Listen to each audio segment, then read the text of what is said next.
Welcome. It's 5 o'clock. You fucking know what that means. It's time to get it in. Let's do this.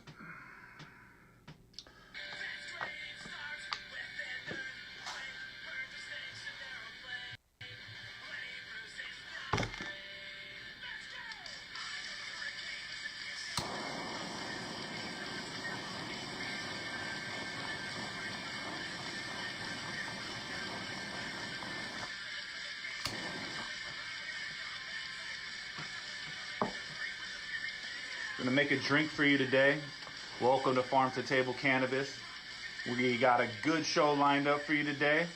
We got Cannabis Supper Club coming in to talk about the current state of cooking with cannabis. And we've also got some prizes to give away. I'm gonna get you guys medicated and educated.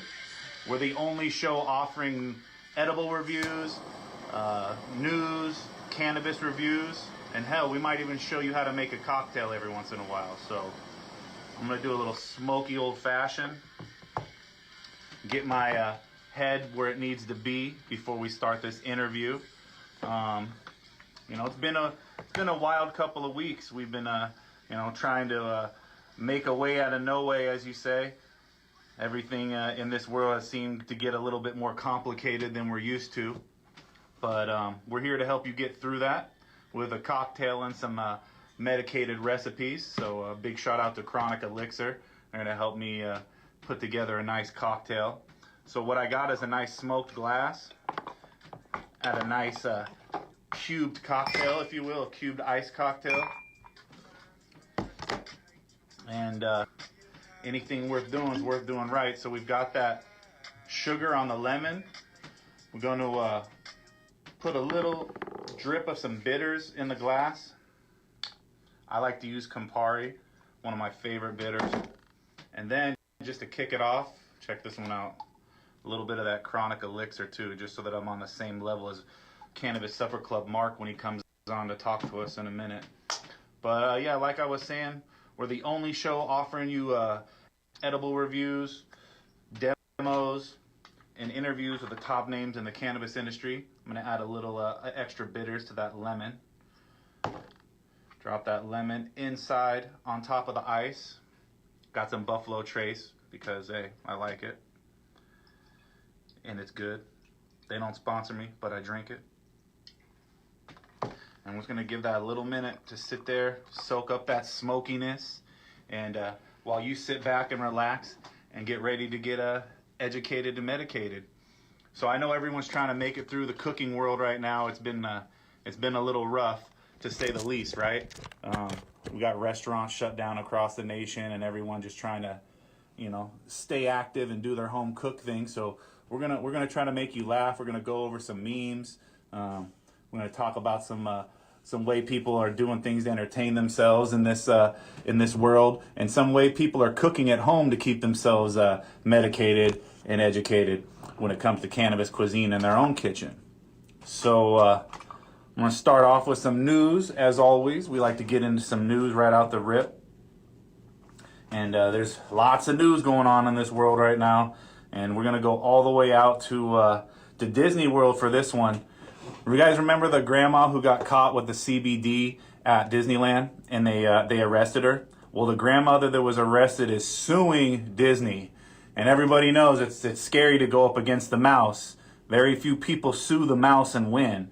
But I think this lady might have a good case. You can't escort grandma out of Disneyland for having some CBD ointment to combat her arthritis.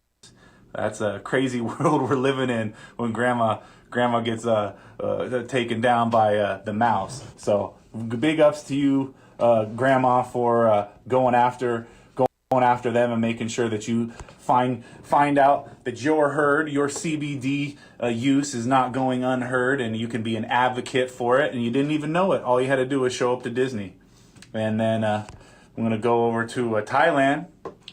Thailand's cabinet, and they're introducing a bill to make their cannabis program expanded so that it can be accessible by more people throughout the regions. And as you know, Thailand was one of the first Asian countries to go legal. So this was, a big step in the right direction, whether it's medical or recreational. The medical is a huge step for them, And as of today, the cabinet said that they've approved the amendments to the country's Narcotics Act, which will allow for the private production and sale of medical cannabis. And it's a huge step for the Thai market, which until just recently has been minimal. And the amendment, which is proposed last month and cleared the cabinet, but still has to be approved by parliament, it will be officially become law. So Thailand has made huge steps, and they've got major headlines for being the first country to do so. And this is huge to some degree. However, initially, only the Thai government could grow cannabis. So now the industry is very limited on how they're able to progress into the further future of this. But now, in 5 years after the ban, the private sector of cannabis is finally lifted, and many of these predicted it's going to be everything they thought it was going to be out there. So big ups to Thailand. Congratulations for taking a big step in the right direction. Speaking of legalization, let's go over a list of the next 4 states come November that might potentially go legal. With only a few months before we go to the polls, a dozen states have proposed cannabis initiatives, and the Motley Fool reports that some of them have a pending review to be added to the ballots on top of that too. So all the states, the marijuana legislative initiatives in these 4 states appear to have the best chance to become voted into law. So here's the first state. The first one, we already knew this was on the radar, Arizona. Arizona is on its way to becoming a recreational state. You heard it here first from the Hydro Chef. I think Arizona will be the next Oklahoma, where there will be a huge exodus of growers going to Arizona to take advantage of their low real estate prices and really effective growing area. You think about heat when you think of Arizona, but you don't think about some of the positives that go into that too, including the big population of people that are cannabis users too. So that's a big state on the radar right now is Arizona, and you gotta expect the unexpected in that state. I'm all in on that one. Mississippi, the next one, and after going through so many years of a drought in Mississippi when it comes to legal cannabis and growing and what you're able to put in your body, Mississippi's finally going to put some medical ballots on the initiative. So it's a big step in the right direction. We know a lot of things going on with law in Mississippi, and cannabis legalization could be a huge benefit to Mississippi in the South. Let's go up north to New Jersey, where a fucking flawed medical program has just been exploited and underutilized to get safe access to people. And in New Jersey, they're finally going to be passing potentially recreation. If you guys get together, go to the polls and vote. And New Jersey will be a huge state on the East Coast if it came to cannabis production. The Garden State, no less, still only has medical with very limited access to cannabis on either level. And then South Dakota, they're going to do the double whammy. They're going to go medical, recreational, same voting period. So one could go, one couldn't. We could wake up in South Dakota as a medical state only, or we could make up and maybe they went full rec. So hey, there's a good way to hedge your bets. Get both of them on the ballot in the initiative. So I want to give a shout out to Chronic Elixir for sipping me straight during this news hour. A lot of you are just getting off your 9-to-5s and tuning into the show, whether it's on DFZ Radio or on Instagram Live. We appreciate you hanging out with us and spending some time with us up in the kitchen, or should I say the bar right now. But we don't just talk about cannabis and everything in this world. We also like to talk about some of the other legalization opportunities. So Canada, welcome to the party. Canada's looking at allowing for terminally ill patients to use psychedelic mushrooms for end-of-life care. Now that's it's a small step in the right direction, because that should be a no fucking brainer. But Canada, the land of the Great White North, is finally going to make some steps in leaps and bounds for psychedelics and for the mushrooms. Mushrooms, as everyone knows, everyone's favorite antidepressant, reset button, clean slate drug, if you will. And they're finding a lot more uses for it other than just end of life use. And I think that's why we'll go to the next state, which is DC. DC's put on the ballot to allow decriminalization for psychedelics, and that goes for everything, not just mushrooms, but peyote, ayahuasca. So a measure to effectively decriminalize a wide range of psychedelics has officially qualified for the November ballot in Washington, D.C. The Board of Elections made from the certificate announcement during a virtual meeting on Wednesday, confirming that the activists had collected enough signatures placed in the measure before voters in the nation's capital. So decriminalization nature DC turned in their signatures last month following an intensive petition across the state to fix the law, and reform advocates from across the country fly in the nation's capital to offer their insistence. So the campaign needed 24,000 signatures. They got 35,000, and they all did it thinking about healing outside the box and doing things differently with the psychedelics. Now DC residents will be able to decide whether to approve the initiative, which would be made entheogenic substances such as psilocybin, ayahuasca, among some of the lowest law enforcement priorities, which is what they need to do. They need to not target that type of stuff in DC where there's other crimes going on here. So that's what's going on in DC as far as mushrooms. Let's find out what's going on in your guys' kitchen out there right now. Let's do our first little giveaway of the evening. I've got a chronic elixir. Not the opened one. I'll send you an unopened one, okay? Because I've been sipping on this one. To the next person that tells me if they're having a medicated dinner or not, what they're cooking. So next person in the comment section, get to typing who's having medicated dinner. Tell me what you're having. You're gonna get sent a chronic elixir courtesy of the Hydro Chef. It ain't nothing to it but to do it. It's a hard job, but somebody's got to do it. Who's the first one to win? First one to win. Let's see. Nobody's eating medicated food tonight. Okay. All right. Way to stay involved. So, without further ado, since no one's going to win the chronic elixir tonight, beer and liquor, I guess that would count, except for it's not medicated, right? I mean, I'm drinking beer and liquor too, but technically that's a different kind of medicated. So I'm going to invite our friend of the evening, the event extraordinaire, to a sit down event where you're exploring cannabis and all of the culinary creations that go into it. It's a really unique experience. And Mark, he always comes correct. He's been doing it for a minute now, and Mark sets the experiences. A lot of people cook with cannabis, okay?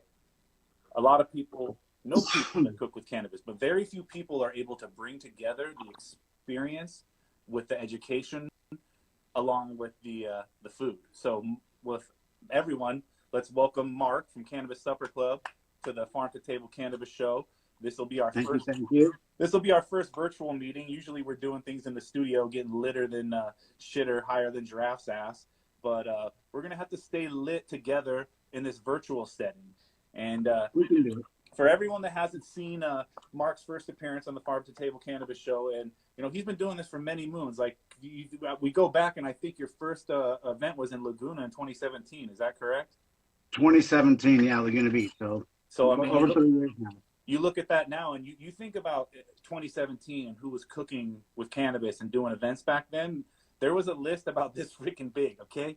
I'm talking like this big. Now, you look, everybody and their mama's a cannabis chef. Everybody and their mama's an event or organizer. Everybody got somebody on there. But Mark, you laid the foundation for a lot of us, so I wanted to welcome you. And, first of all, how are you doing after 4 months with no event? How are you making out? It's like the rest of us, dude. Everything's on fucking hold. We've been trying to it's been tough, to be honest with you, man. It's like, I'm not the only one in the situation, but we had the last event we did was February 22nd. So it was about, 2 weeks out from everything just shutting down. And was that the Palm Springs event? The Palm Springs event, which was amazing. And you guys are known for setting that experience and really showing what it's like to bring the best parts of cannabis and the culture together. And I like to show a couple of pictures while I have this up, if you don't mind. Yeah, no problem, please. So what you get out of this is a fully immersive cannabis experience, and from the table settings to the pairings to the food to the chefs, bringing this all together, that's a monumental task. And to be doing it for 3 years now, and working with some of the top names, what have you learned about what goes into these events and what it's like juggling all these egos in the industry? It's a lot. There's a lot to it. People think it's the night of, when it's all done and you're at the event and it goes well and smooth. It took a lot of planning to get to that point. It's the navigation of where I started 2017 pre 64, so it was still 215. Things were a little different back then. Brands were a little different back then. Corporate wasn't involved with as much, and just navigate, like you said, there's egos, there's just, it's pulling, getting stuff out of brands and getting people involved in something like, it's a small, what we do very intimate events for the most part. Because if you think about 2017, people weren't thinking food with cannabis. They were thinking, no, not at all. How do I start a cannabis brand? And food was such a small microcosm of this huge industry. And then what happened? Boom, it hit. Right. But, that's, I think, part of the, when I thought of the concept, I was going to the Secret Sesh back in the day when they were having them at the mansions.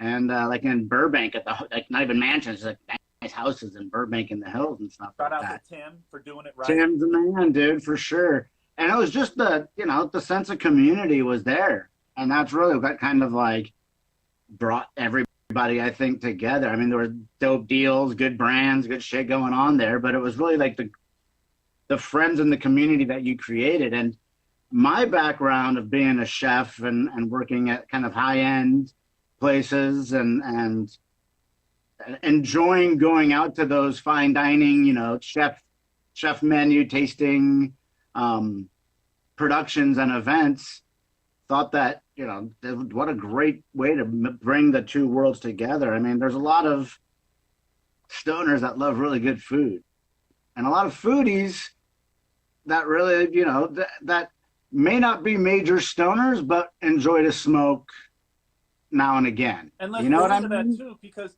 everybody's touched. Everybody's done something with cannabis. It's been done to death. There's so many things out there with cannabis, but food, it's the same way.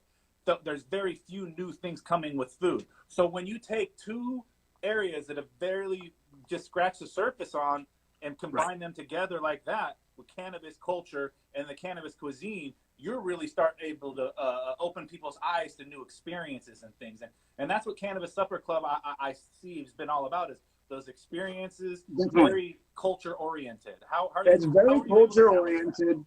We've just, I think from my own personal, like, I wanted to create an event that I personally would be like, this would be something that I would love to go to. And like I said, backgrounds, I used to go to chef tastings and events and go to the place and where it's like buy the whole menu with like 6 of us and we just go through it all. And they come to the table and they tell you what's on the plate and they tell you why the food goes together and that kind of experience. But then with the culture of cannabis, what's so cool about the herb is that it brings so many people together and so many different facets of life, and from cultural differences to economic differences to religious differences.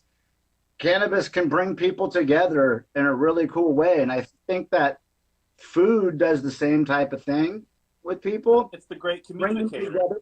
But it's also about, you know, like education and telling people, showing people, you know, about solventless, you know, wax and hash, and teaching people about methodology or different kinds of edibles or different kinds of topicals, and having brands there and representatives there to really kind of teach and educate, and to sit down with you at the table and eat dinner with you, and to break the bread with you. So like you're sitting next like to Brett from Wonder Bread, and like you can talk to him about like, you know, talk to him about genetics, what you got coming up in the pipe, and he's like, right, and he's like, it's the stuff that I've learned from these guys. You know, I know you've been a cultivator and know about, a lot about that, but just as like a layman who's just as a consumer myself for the most part of it, It makes you know, you really appreciate how much goes into this technique, into this culture, and like to all aspects of it, from, you know, the artists to music to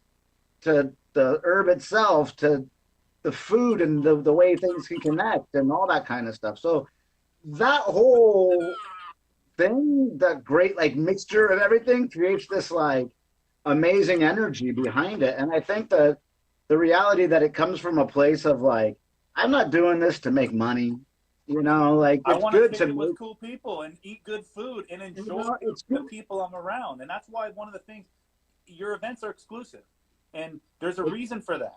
Okay, it's to weed out the Chads and the sesh guys, and I mean, no It offense to the is, Chads no out there, offense, you know, and we want people that are culture oriented, understand the industry, or at least want to learn about it the most at these events, I would assume. And I mean, when I go out to these events, I want people that are engaging, asking questions, and not just there to get loaded, you know, which right. is still great, and I love that.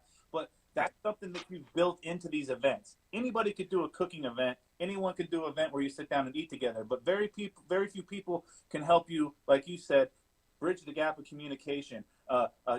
Start a conversation about something that maybe you're uncomfortable about, and then helps you learn something that you haven't. And that's what food's all about, and that's what cannabis and learning is all about. And I think that's, like you said, that's the culture. That's the culture that we try to bring into it, that I try to bring into it, and what people really love about it, man. I think that's, you know, we've had, like I said, people from all different cultures and all different demographics, and, you know, like single women have showed up and been like, you know, I was really nervous about coming to an event by myself, and just showing up and the being welcomed and the culture behind this and the environment, and people are like, you know, I haven't smoked for a long time, but I thought this would be a great way to reintroduce me to herb. And then there's people that, you know, get fucking faded. You know, we and give we you an love eighth them, at and dinner. we embrace them, and we want them to People have smoke the whole eighth at the dinner, and people will smoke a hit of each thing.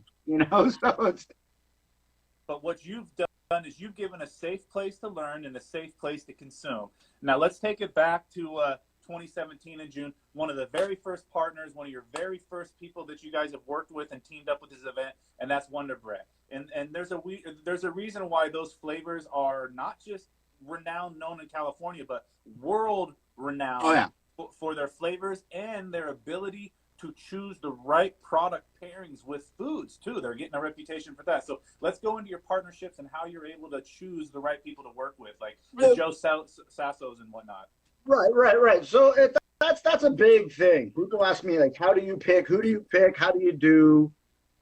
You know, what's your vetting process on people? And it's from the get-go back in 2017. You know, as a concept. Back in that time, Brett was like ahead of the pack on packaging and branding and so on and so forth. And my brother-in-law showed me a guy, Darren, who was works with them and been with him, Brett, for a long time, good friend of them, who has he was a server at a restaurant, waiter at a restaurant. And he would do these like pairings and take pictures and post them. And it would be like chocolate covered strawberries, a nice glass of red wine, and like their strawberry bliss herb. And like on a table setting and pictures. And this was when I was conceptualizing and going through like it took me like almost like a year to put everything together before I could throw my first event to like, to put it all together. And he said, these guys would be awesome for you. And so I bought some of their flour and checked it out and hit Darren up on Instagram. And we talked, but something that's really cool about Brett is that they breed for terps. They're not breeding for, it's not all, it is, he has it all OG based, but it's not very, most of his strains aren't OG forward.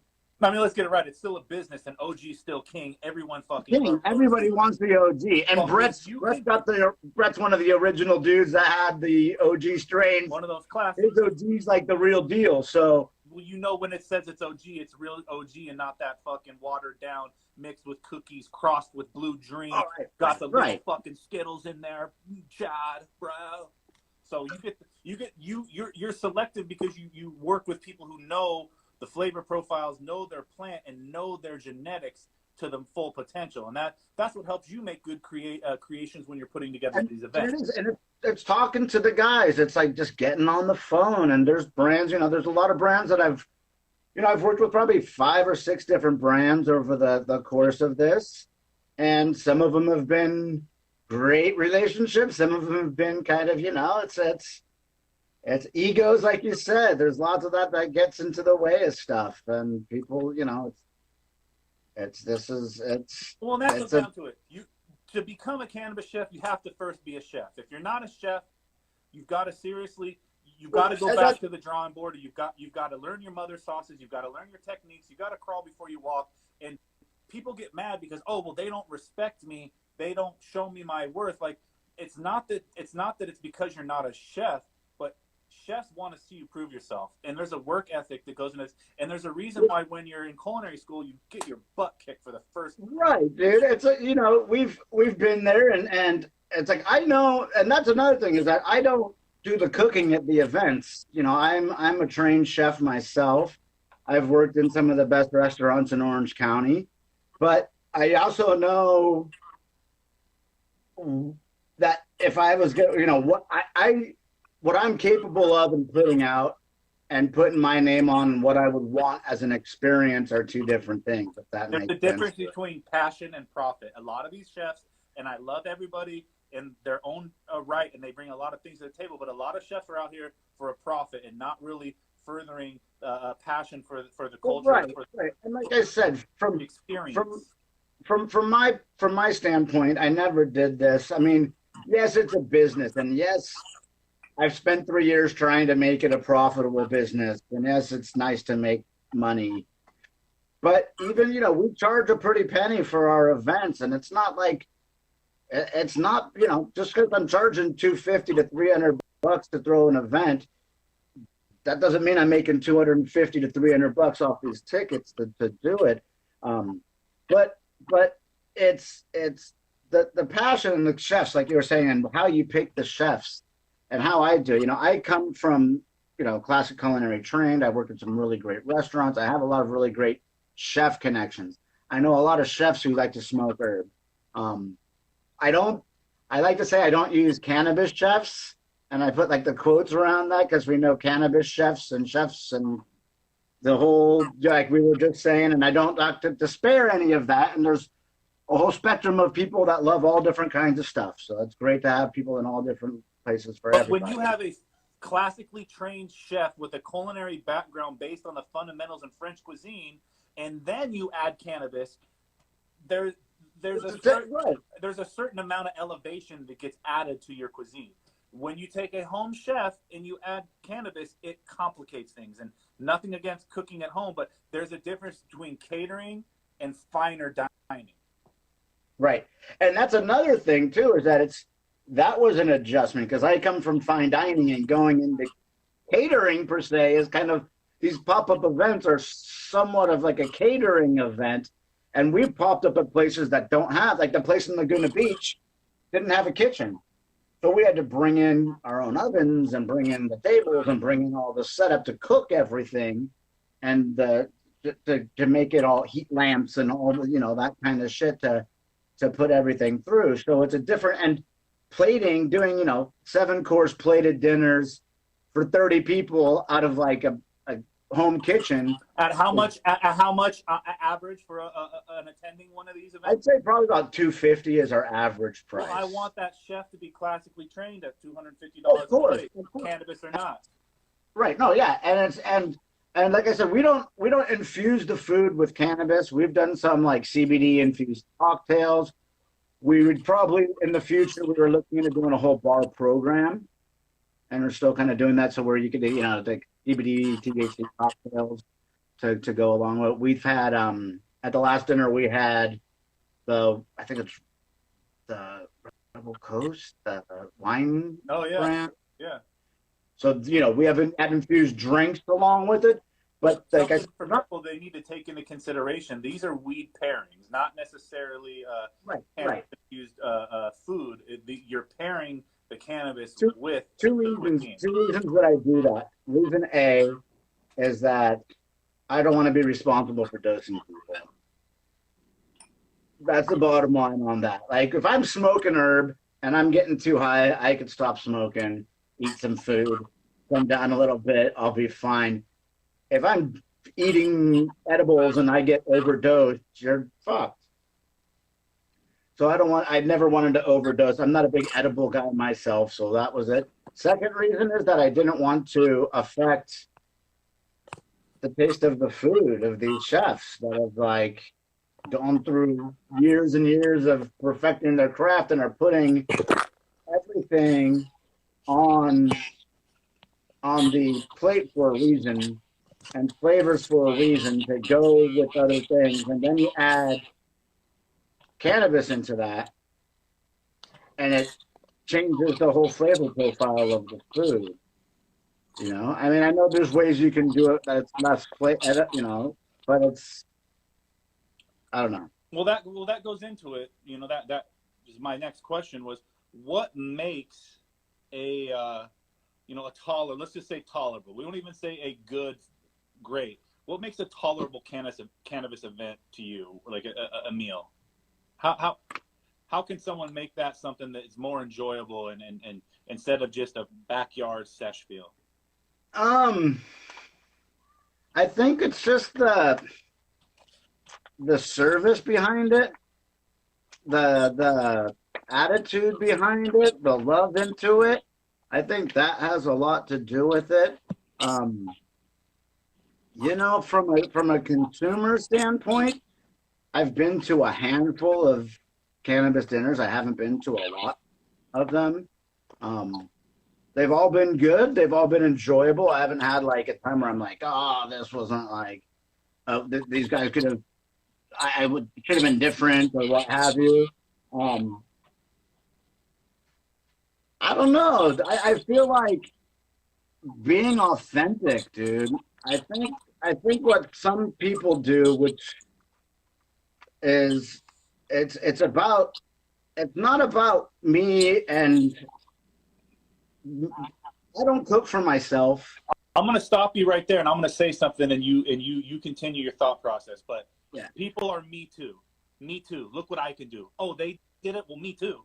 Me too. Right. So just maybe picking up and just saying that. Tell me what your thoughts are in the Me Too in this industry. And I'm not talking. Oh, there's a lot of that. There's a lot of that. But I've been doing this for 3 years, and I've seen a lot of people come in and throw events, and they don't throw events anymore. It's a lot of work, dude. It's a lot of work for no money, bro. And once you do it once or twice, and I'm like, dude, I lost money for like the first year I did this. I threw like 6 parties and lost money off of like 6, 7 parties before I started breaking even off of it. You want to talk about? I'm not talking like a little bit of money. Yeah. You know what I mean? So it's like, and when I profit, I'm not profiting like I'm not walking out with 10 rack in my pocket. You didn't lose money this time? Right. So it's like so. With that being said, I think there's a lot of people that do it for that reason. Like I can do that too. Look what I can do, or even more so, like, hey, look at what I'm doing. More so than look what I can do. Like it's all. I feel that there's a lot of Instagram presence, and people are posting for their own celebrity versus cooking good food to deliver a good product to people. That's it. A lot of people You do know that what I mean? for That's what brands. it is. I think that's the difference. I think between a good dinner and a sloppy dinner. I wouldn't say a bad dinner, Are you but doing it for the pictures or are you doing it for the people? right, right. Are you doing it for yourself or are you doing it for other people? And as a chef, you know, I've learned a lot. I've learned a lot and worked with some fucking badass, powerful chefs that have done a lot of, you know, fucking 30, 40-year vets that are like at the montage, killing it, like their career. And it's like, you know, as a young buck, a lot of guys cook for themselves. And it's like, I'm going to make this food. And if you don't like it, I don't give a fuck. That's my food. Eat it or get the fuck out. That's And I good. You get cook for that. yourself, but can you cook for people? But right. And I get that. But in this type of an environment where I'm trying to like, I'm not about it for me, you know, and I think that's kind of been, I've always said I need somebody to walk around with me and just hire somebody to do my social media and I can do all that shit for me because I don't do enough of it. I know the value of it, but you know, when I'm doing these things, I'm still focused on making sure people are having a good time and making sure I don't want it to be about me. It's about other people. And that's like the culture, I believe. I just think it's like, I want to make sure that people are, it's like, fuck, when you could go to have like, you know, Michelin star rated chefs, people that have, you know, come up working in Michelin star restaurants. My chef partner that I work with, Chris Donato, was the chef, executive chef at Morimoto in Chicago, worked under Graham Elliott, worked with them at the People that have Montage. immersed themselves in the cooking culture like we have the cannabis culture, you know? For sure, for sure. And it's like, you know, they're stoners, but like my boy Chris he still doesn't really get the whole cannabis culture. And even as far as like publicizing him as like a face and a chef in the cannabis industry. And we've had lots of discussions about that. And I'm like, bro, you're a fucking badass chef who's like, you know, has this name and the brand behind it that we've built. We're an elite brand. We're one of the founders and the, you know, pioneers in the industry. Like you said, when we first started, there was 4 or 5 people doing what we're doing.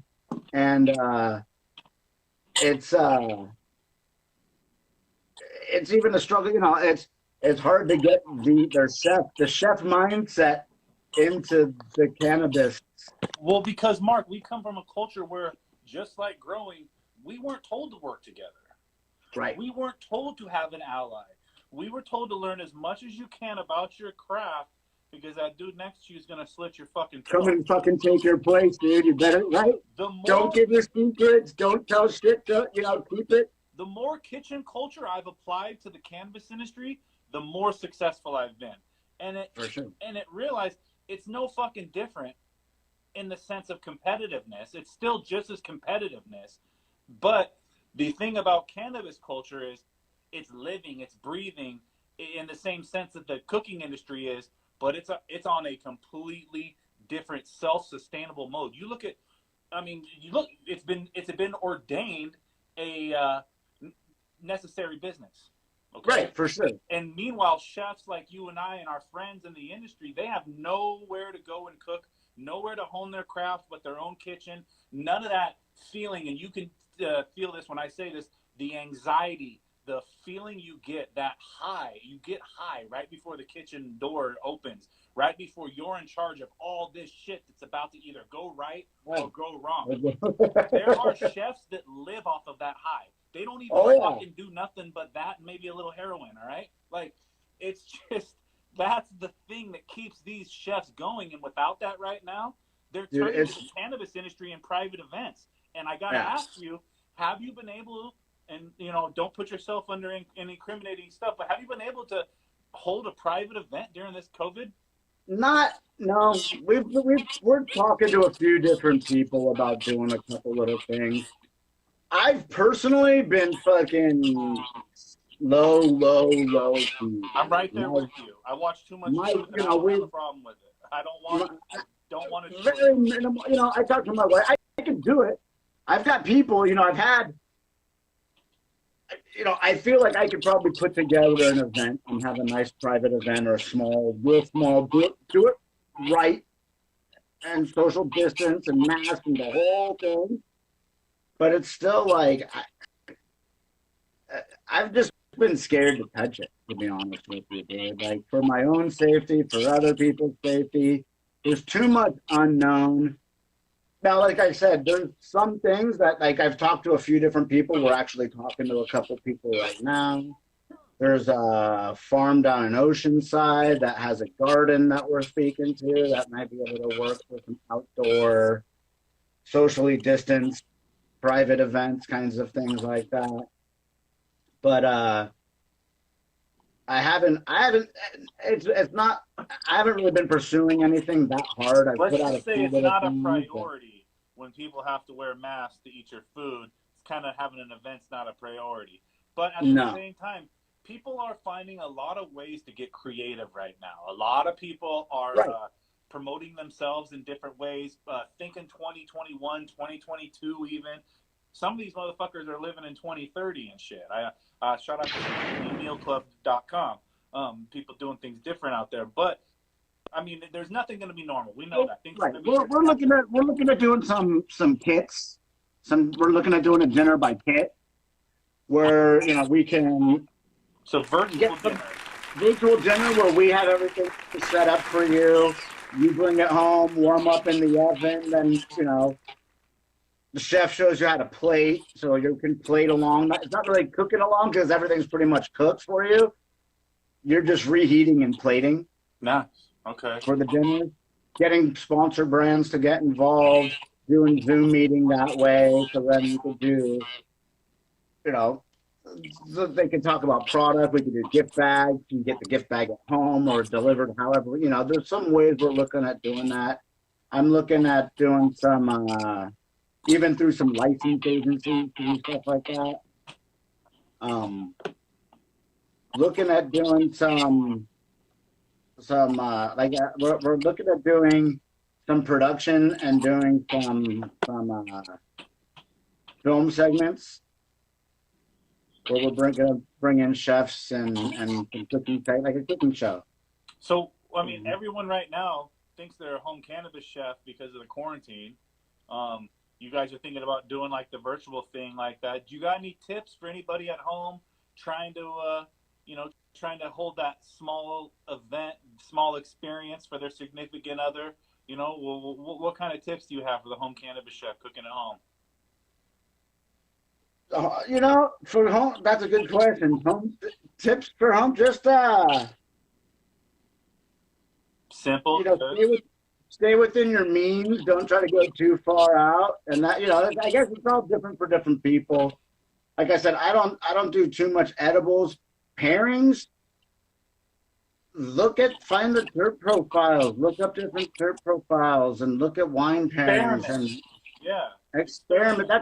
It's how you got to do it with everything. You know, with alcohol, you got to taste different things and drink too much sometimes and be like, that's the limit. I know where my limit is on that. Well, that's what everybody always asks me, what's my favorite way to infuse? Like when you're at home and you feel like, hey, you know, I want to try something. I want to show off for my lady. What is your preferred infusion method? I just olive oil. I don't fuck around with it too much. I do have a magic butter that I haven't fucked with, that I want to, that it's just been, you know, getting to it, to be honest with you, and just putting it out and doing it. But just oils, olive oils infused that way. I do cook with flour sometimes, just straight flour, and throw a nug in the pan if I'm like basting. Nice and earthy, huh? Nice and earthy. Keep stems, throw those in, use that as herb. Buy some inexpensive flour. You know? Yeah, just because we're not looking for an event doesn't mean we can't stay up on our skills, you know? Oh, for sure. And I cook every day. I mean, I'm the cook of the house, and a lot of kids' food, but I fuck around a lot and have fun, and it's nice to keep up and practice new things. Um, you know, I usually just smoke along when I eat when I have the opportunity versus infused. But I do want to get more into, like I said, using the flour as an ingredient versus using it to infuse the food. So, flour is an ingredient because people aren't used to the earthiness. It's nice. I like that. But, you know, we get different people at these events, and you've had some well-known names at your event. Oh, yeah.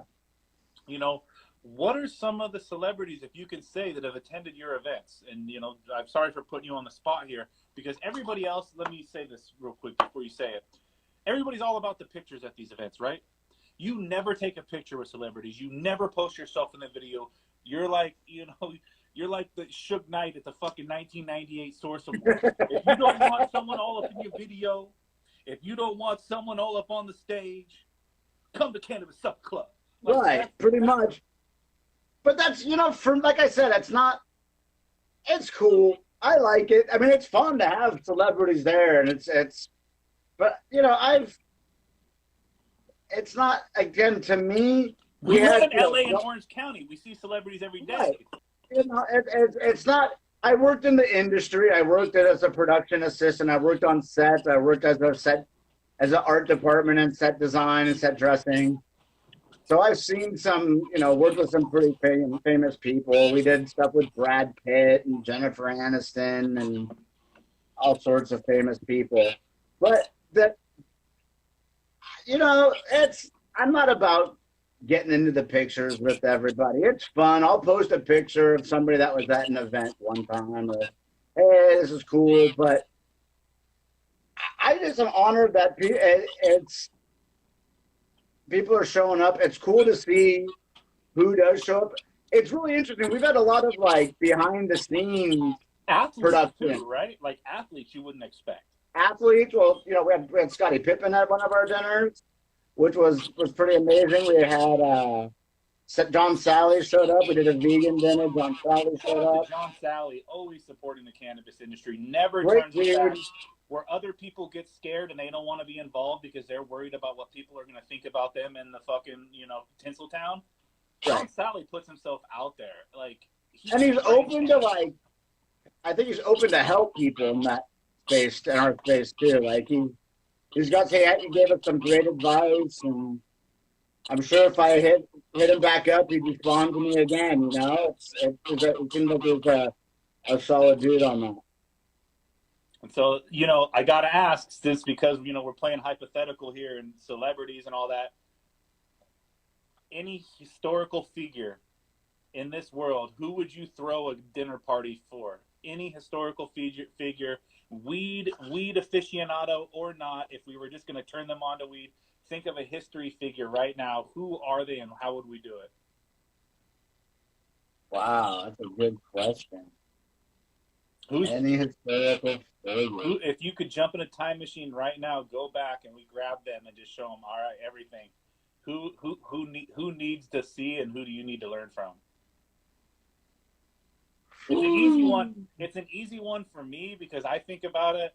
I go back and I'm pulling back Bob Marley. That's going to be my dinner guest. You know, that's exactly where my head was. Really? Was That's Bob smart. Marley. Because I mean, just Bob Marley. But I was thinking from a culinary standpoint, I'd probably want to pull somebody like Anthony Bourdain. Oh my God, that's seriously right there on the top of the list. Because if you can't impress Anthony Bourdain with a cannabis event, I mean, dude, you're not going to be doing this long, all right? Yeah. But I feel like he would respect what we're doing. Could you imagine the marketing on a Bob Marley event, though? Right. I mean, that would be insane.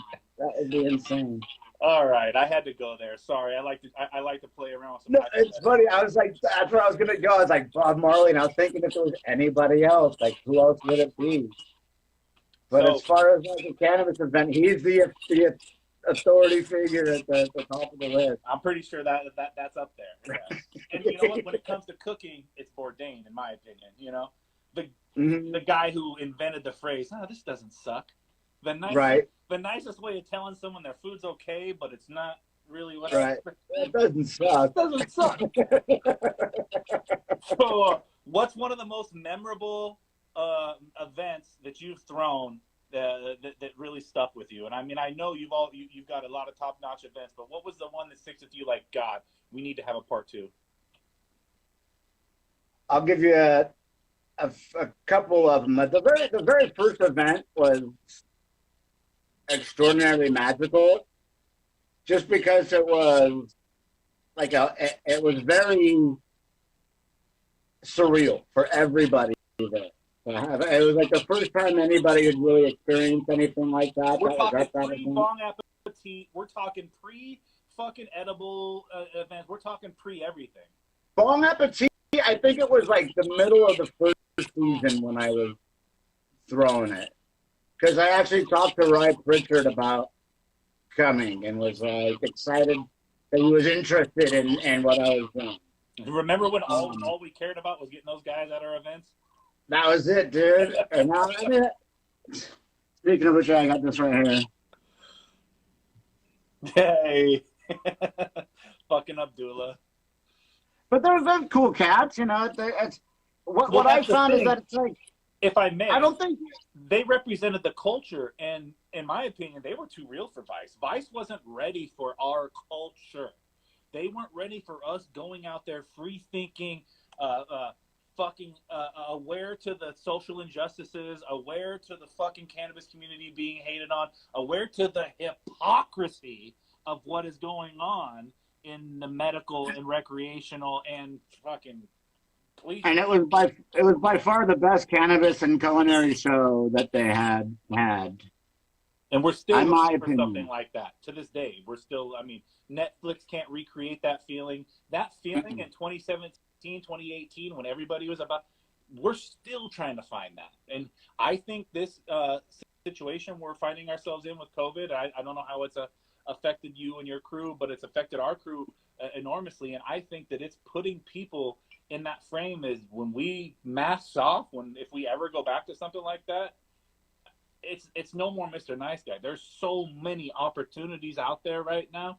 You're going to see the amount of competition in the cannabis world in cooking as you do in the chef world. And you better expect it. You hone your craft, get your T's crossed and your I's dotted and your mother's sauces learned, because they're coming for you. The real chefs are coming. The guys on Food Network, it is a 6-month period until we see a cooking recipe on the Food Network for cannabis. Mark my words. And look at Chef Nate Santana he killed it, dude. He's a great chef. He's a fucking badass with badass credentials. He's in LA. He's got the whole dinner thing going on. Not scared to put themselves out there. Sasto's out there doing it. Fucking like the chefs that my boy Chris that I work with, Danielle Becca. She's a badass chef too. She did a dinner with us. She's out of Pasadena. And you know the ones that don't have a job to go to right now, guess who they're looking to? They're looking to the industry because, I mean, dude, they don't want to be in the kitchen any more than I did when I was first getting into things. I was doing Italian food import-export business, working in the kitchen part-time. All I could think about was, can I grow more to get myself out of this position? Right. Cook for myself and cook for love. Because when you're doing that, you kind of lose. On the Food Network, they're doing this. This is the only unexplored area of culinary cuisine is infused cannabis. And as you said, as it jumps from state to state to state to state, and people start getting, even though it's not legal, people are doing underground dinners and everywhere now. So get ready. What's cool from where I set myself up as was that to bring in all these other stuff and be like, cook with me at my dinner. And we've built that name up to where we're kind of like you said, we're at the top of the chain as far as the supper club experiences are, the cannabis dinners are. So So walk me through it, because we got 4 minutes before those cocksuckers and fucking Monsanto cut me off. All right. Right. We're gonna go into this.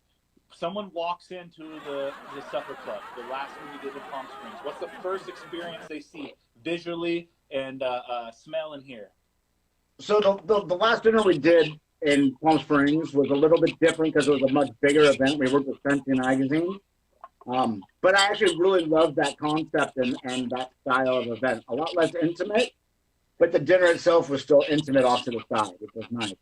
But a typical event, when you walk in, there's some live music going on, jazz, some light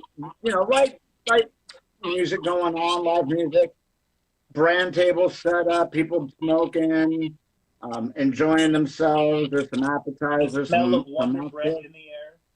The smell of Wonder Bread in the air. Happy hour. Menus printed to take home for an experience. Now you have a souvenir. And our menus are actually hand designed, hand painted. Gift bag.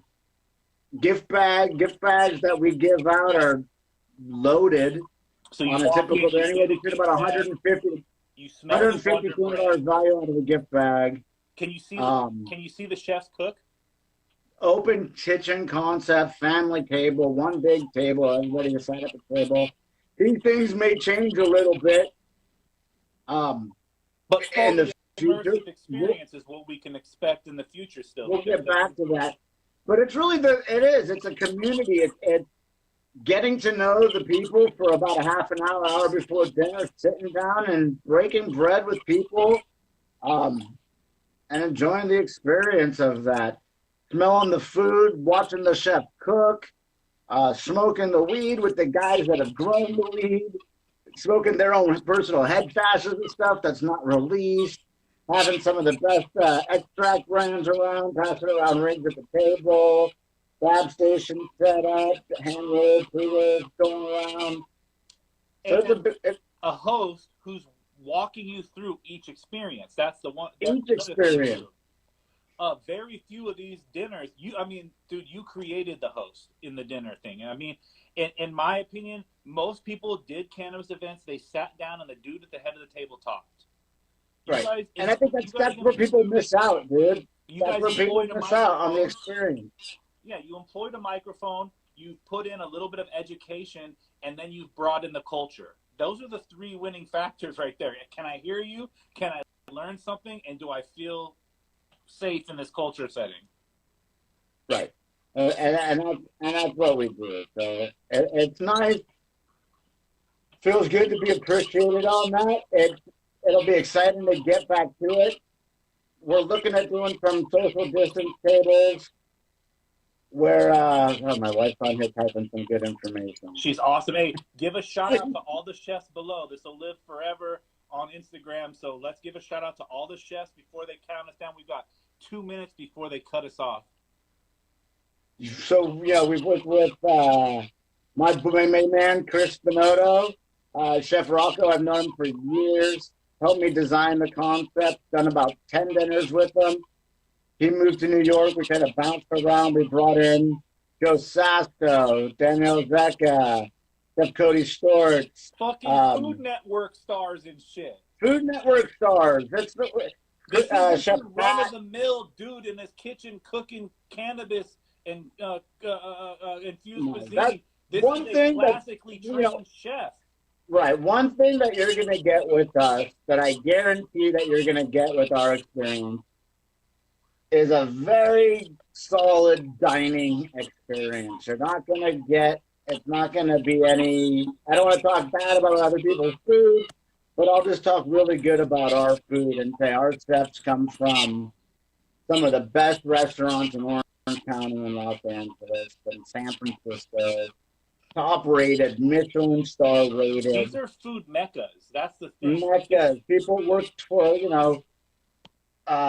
Eric Repair and, like I said, Chef Morimoto. And so when you get all these people with all this, it does. It makes that experience. It's going to a really nice restaurant and sitting at a chef's table, watching them cook in the kitchen, and being able to smoke some of the best weed in the world.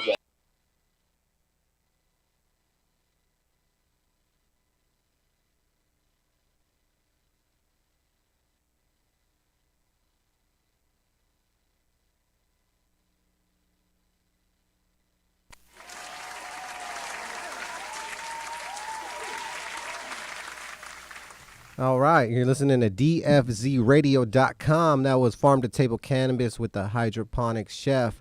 Stay tuned on DFZ Radio. Coming up next, we got the Heavy Tea Grow Show. Call in right now, 562-653-0707. That's 562-653-0707 to get hooked up with free grow gear. Only on DFZRadio.com.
Girl, that's just like you. Ain't had that much luck, cause all these girls out here is full of shit. Gold diggers trying to get rich, ain't had no time for it. Girl, who real, who phony, who fake? I know that girl, she after cake. A makeover like Ricky Lake. Slither, she's a snake. Need a money, gonna get scratched like me. Cock a little chick that act like me. After bread attack like me. And a 09 bitch that's black like me. You know that we real. Not no fakers, man. Front row sitting next to Jack Nicholson at the Lakers game. True warrior, no contest. 37 jersey on, reppin' Ron Artest. White bodies wanna holla at me. Wanna spend the last nickel on me. So me tell them get your rest from me. So what I do is get money. Like every single day.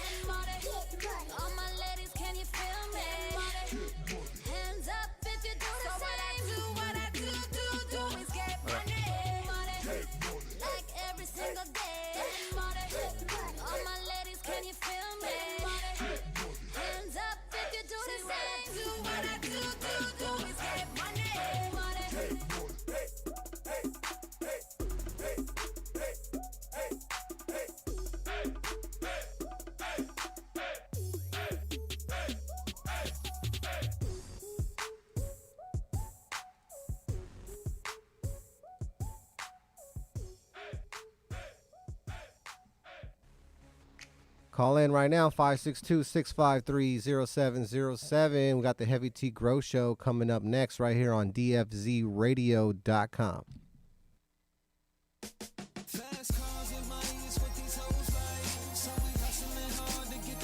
What it sound like? Yeah. We coming to you live and direct from Los Angeles, California. Let's rock.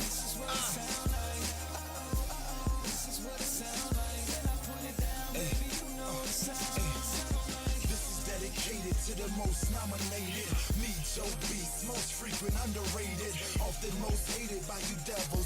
Satan from Jump Street was a star in the making. Always been a hustler. Back when you was breaking, spinning on your back, I was spinning Ben Franklin. Now I'm top ranked from the bottom of the totem. Critics criticize, but I promise I will show them. Got the total package, basketball and rapping. On you haters' heels like tough acting to acting. Can't do half of what I do, not a fraction. Might try acting, lights, camera, action. Fast money, fast cars. Got a lot of fast game for these Hollywood broads. I done beat the odds, now I'm untouchable. Any competition I devour like a lunchable.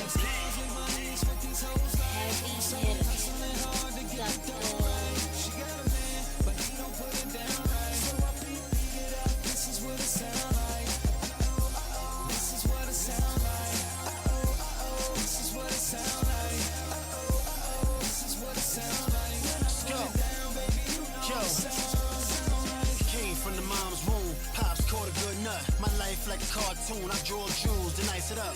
Last name Compton, first name Queensbridge. Illusionist to make it out the hood and play with D-Fish. I'm the realest thriller, I'm the illest illa. Bigger than swag, call me jet lag. Joe Smith, the character, what up black? What up? It's like that, it's like that.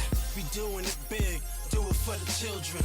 Grew up with nothing, now I'm making millions. Take it back to the streets, flip it and make $1 billion.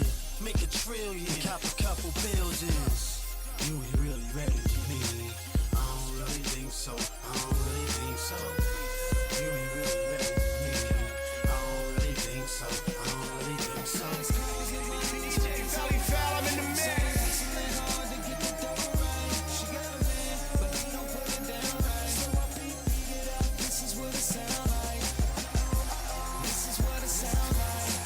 Yeah, shout out to Ron Artest, Belly Fail, for hooking us up with that mixtape. Let's get into some interviews, and we'll be coming up with the Heavy T Grow Show in a few minutes.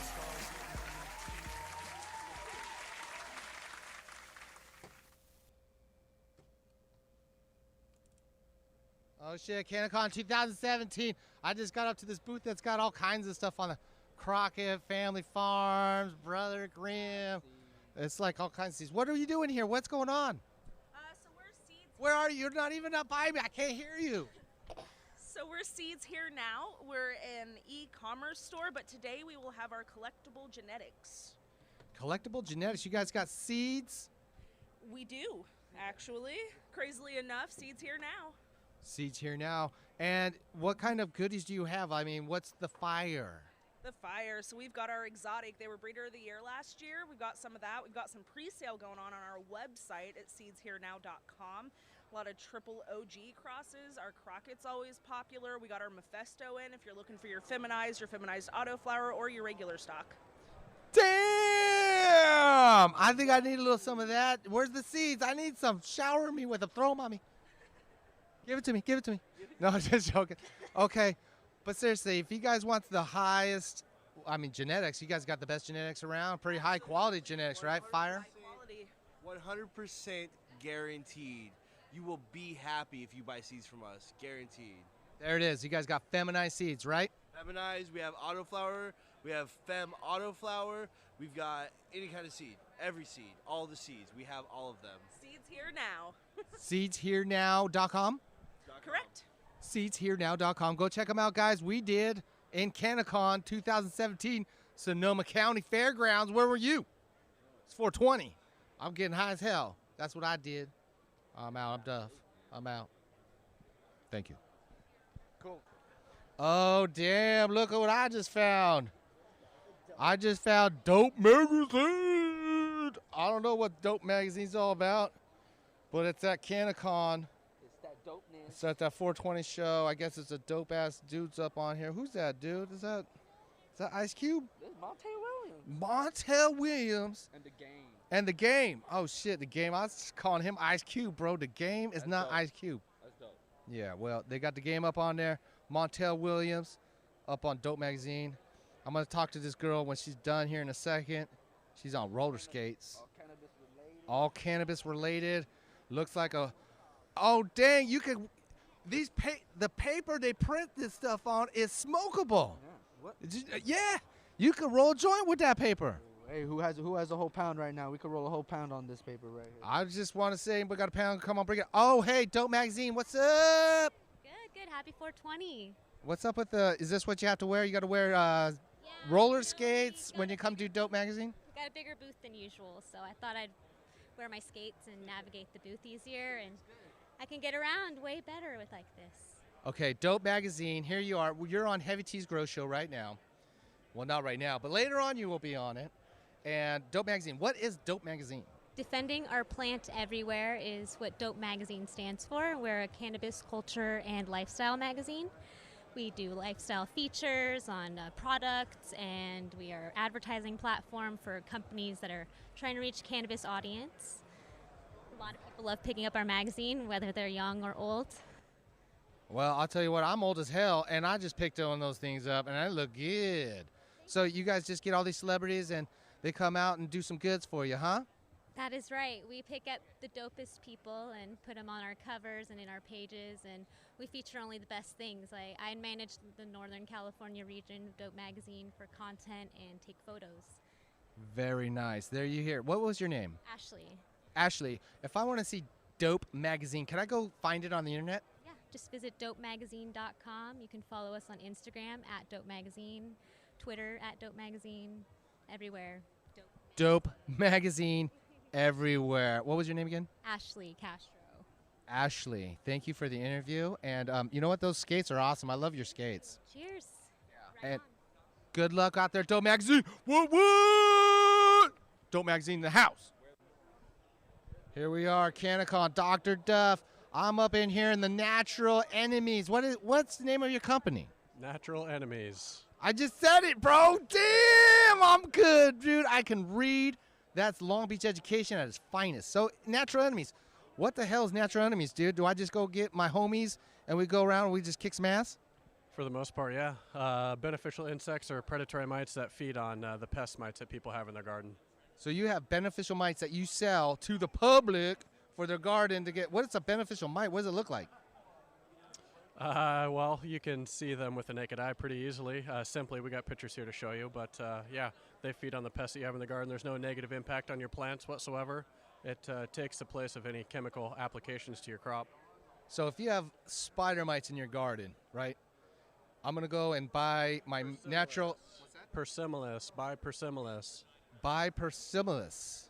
What is that? What's that word? Persimilis is most aggressive against two-spot spider mites, basically. Bam! Knowledge for your brains. Did your face just melt like mine? It did. Okay, Persimilis.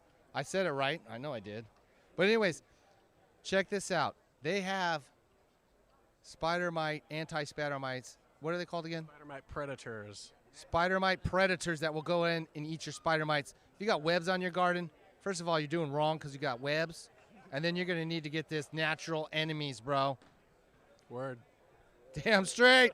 Hey, how much does these natural predators, how much do they cost? It just depends on which ones that you buy. There's slow-release sachets versus active adults. Just go online at naturalenemiesbiocontrol.com.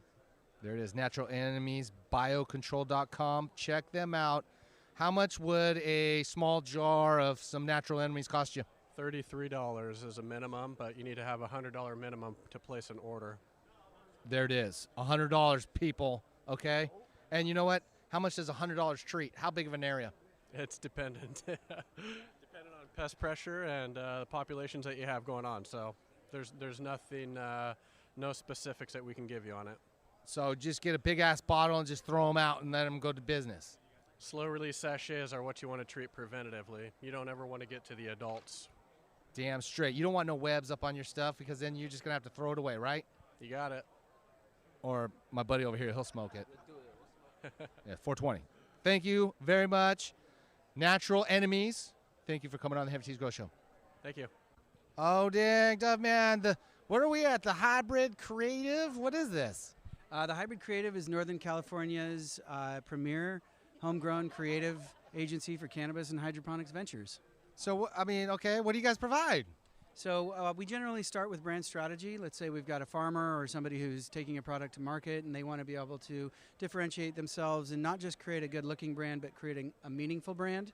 We start with brand strategy, and then we move into all the various tools that are going to help them get some leverage and some traction in the market, like packaging, logo design, advertising, marketing materials, marketing strategies, and web development. There it is, the Hybrid Creative. If you guys are trying to look to get into the game and you want to differentiate yourself from everybody else that's got that Gorilla Glue, right? You want to be a little different? These guys help you out, man, right? Yeah, check us out at thehybridcreative.com. Thehybridcreative.com, guys. If you're seriously interested in trying to do a branding of some sort of your guys' products out there that are listening, seriously go check out the Hybrid Creative. How long you guys been doing business? We've been in business for 9 years, and we started the Hybrid Creative Agency, which is a subsidiary of our parent agency,